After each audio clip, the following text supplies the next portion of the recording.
Hello, my name is Ethan Leitner, and this is going to be my PES 410 Scouting Report presentation.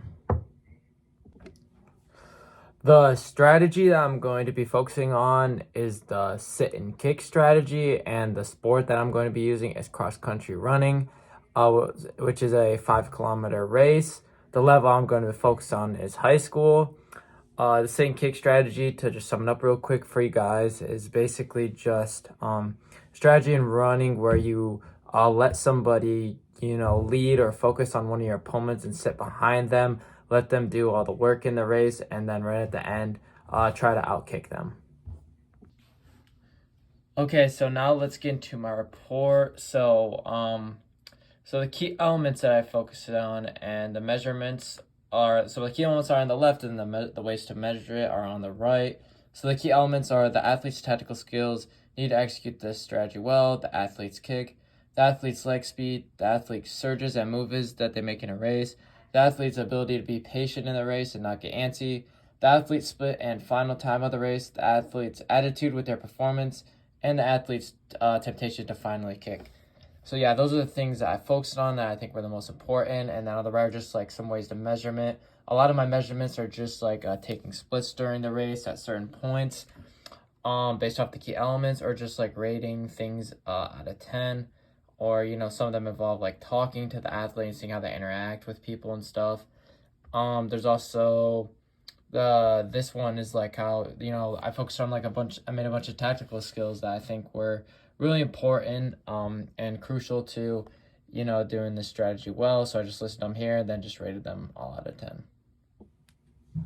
I chose all of these elements and items to focus on because when they all merge together, they really can help make this strategy be run to as most effective as possible.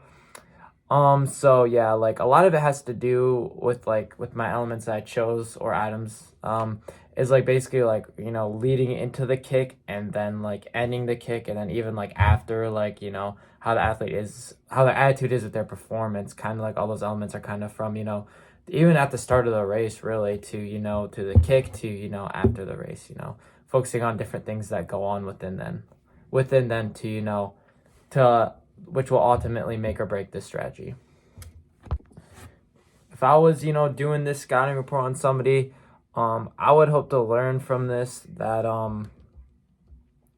just basically, how well, that they are at, doing this. And I think that, this isn't something that you can just, go to one race and do, because, an athlete could have a bad day. We all have bad days. I think that this is something that over time that maybe you need to do a couple of these scouting reports, go to a couple races, take a couple splits to, to be able to actually learn, how good this person is at this strategy. And then you can go from there with the feedback process and getting better at some of these skills and things needed to execute this strategy perfectly. This information will be used to prepare my team through my strategy through taking a look at these elements that I stated earlier and just, making sure that they're having all good measurements and stuff on it. Like they're all saying, higher up on those, out of 10 ratings, or, their splits are looking how they want to make sure that they're kicking at the right time and not dying at the end of their race and blowing up the strategy. So yeah, by just like looking at these elements and scoring well the measurement tests, they can learn on, hey, this is what I'm doing good, this is what I need to work on, and they can go from there. It all ultimately just comes together to make this strategy run as effectively as possible. So that's my video. Thank you guys for watching.